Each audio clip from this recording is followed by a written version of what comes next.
Among all the industrial sectors announced by the United Nations, we basically have them all, and they are all quite well developed. This allows us to manufacture and produce everything ourselves. In all global trade, our share exceeds 20%, whether in imports or exports. That is, the industrial chain and value chain. These reflect the completeness of our industrial structure, as well as our influence and contribution to the world economy, including the spillover of risks and value. All of these are equally important. These things are unprecedented in the history of all humanity. So I think it's like two people arm wrestling, going through a stress test.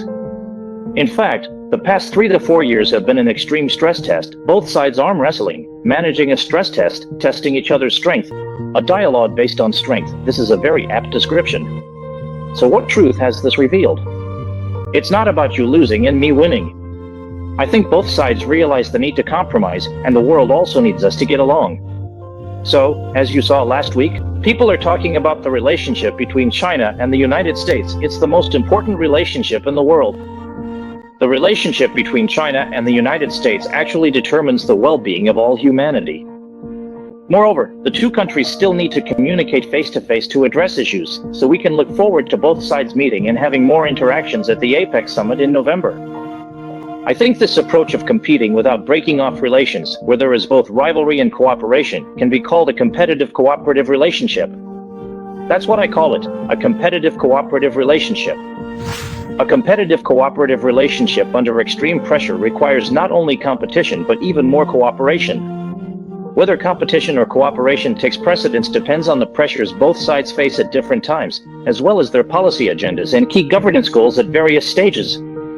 This is a dynamic balance. So, for the whole society, for all of humanity, and for China, it is a process of returning to the path of a gentleman in society. Sometimes the pressure is greater, sometimes it's less, sometimes we lean a bit to the left, sometimes a bit to the right. But looking at it from a long-term perspective, we find that it is indeed a return to the path of the gentleman. So everyone can only lower their banners and muffle their drums, whether they like it or not. They have to sit down and seriously solve problems, and everyone has to compromise with each other, right? Politics is the art of the possible, and compromise is the highest form of art in negotiation.